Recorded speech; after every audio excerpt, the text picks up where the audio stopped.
Hi, I'm so glad you're here. Welcome to the 112th solo episode. This space is for you, for the one who's been through so much and is still choosing to show up. I'm Esther Buerki, author of Living Without Fear and co-creator of the Amazon bestseller Inspired Journeys. You might be going through something or simply needing a moment to pause, to breathe, to feel seen. Whatever brought you here, I'm honored to be with you.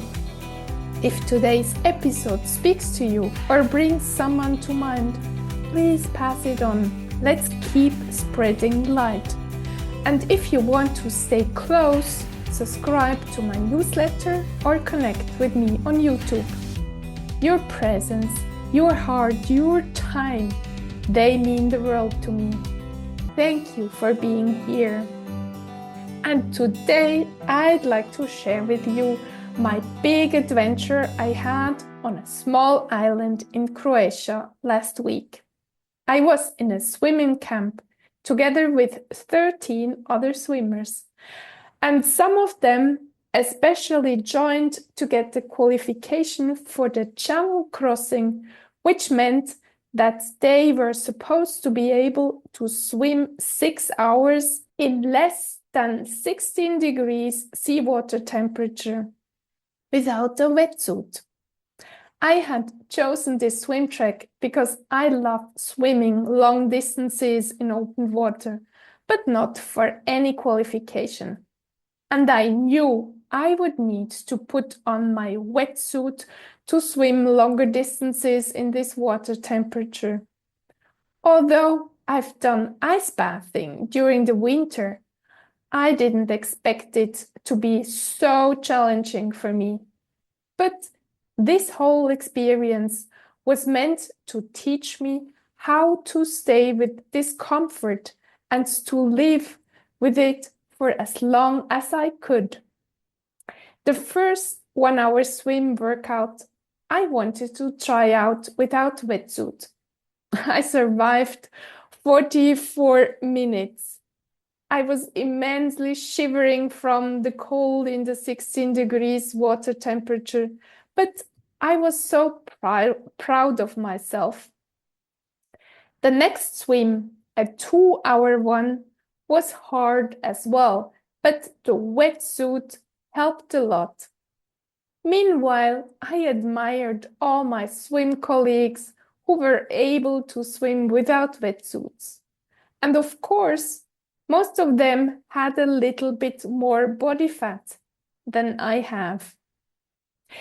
The second day, I was supposed to do a 3 and a 2 hour swim, one in the morning and one in the afternoon. I had never swum that long, but I told myself, let's try. Let's see how far I can come. I felt cold in my wetsuit after the first kilometer, and it got worse and worse. But my beautiful swim coaches cheered me up, and I celebrated every round I swam in the Adriatic Sea, from one buoy to our ship, and from there to the other buoy and back to the ship. I tell you, I wanted to give up so many times, but I always told myself, let's do another round, let's try. And when the 2 hours had passed, I told myself, I've done so much already, but I know you can do even more. Another half an hour, another 10 minutes, and I finished my first 3 hour swim. So happy, feeling so fulfilled. Being back in the water in the afternoon for another 2 hours wasn't easy, but the sun came out and the sea water warmed up a little bit at certain points close to the shore. So I swam from the warm spots to the next warm spot, and I told myself when I felt cold in the cool spots. You can do it, Esther. And I did it. 5 hours swimming, nearly 12K, my absolute top performance. The third day was supposed to be a relaxing day with just a 2-hour swim. But this one was a new challenge for me because the sun wasn't that friendly and we all battled with very cold currents. And then there was the fourth day, the day of the 6-hour swim. What do you think? Could I do it? I didn't. I was sure I would give up in the middle. After 20 minutes in the cold water with the wetsuit, I already felt the cold creeping into my backbone. After another 20 minutes, I swam to the boat, got a hot drink, and talked to my coach. I didn't want to give up, but I was rather desperate. I was so cold. But the warm drink helped.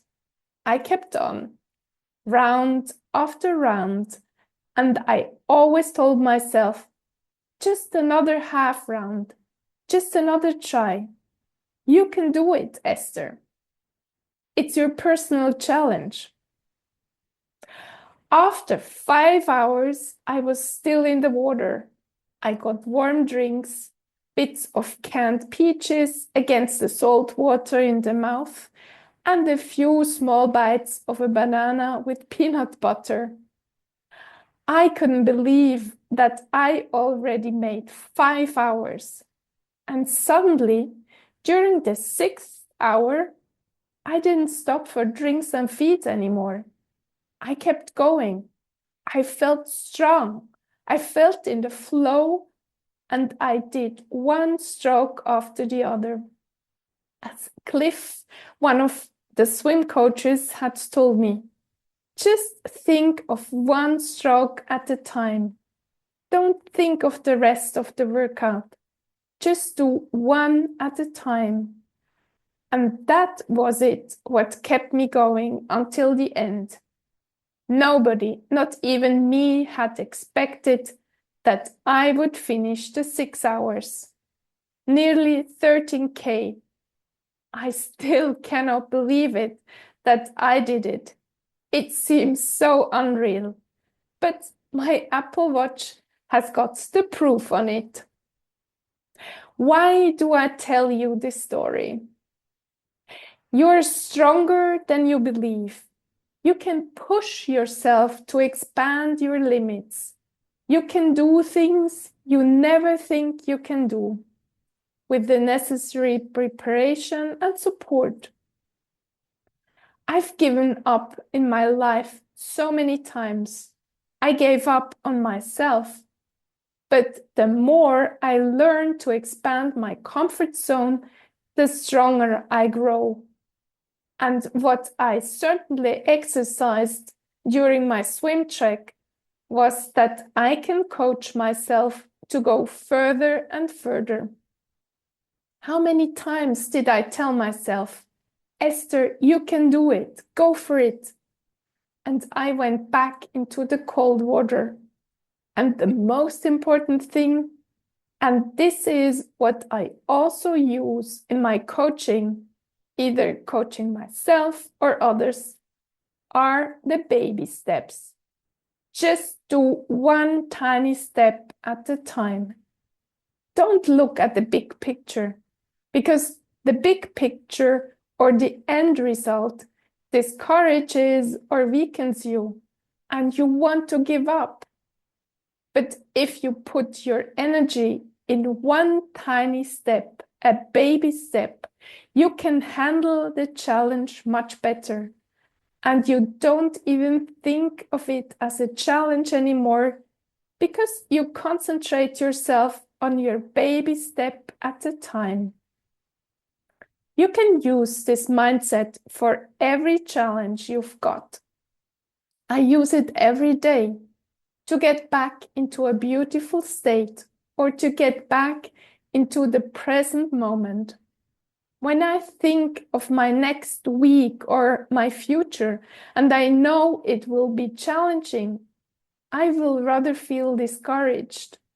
But when I think of the very moment I'm in and that I can be in a beautiful state, I can do it. Don't you think? If you need help with your challenges and you'd like to change your mindset, let me know. I'm very grateful to guide you because I know myself it is important to have a coach who sees your blind spots and helps you to become a better version of yourself. Also, if this episode touched you, I'd love to hear from you. Share your thoughts on Instagram, YouTube, or per email. Thank you, dear listener, for spending your precious time with me. You're amazing, and you're a gift to everyone who crosses your path. If no one has told you this today, let me say it. You're worthy, you deserve to be loved, and you matter. Have an amazing day, and I'll talk to you next week.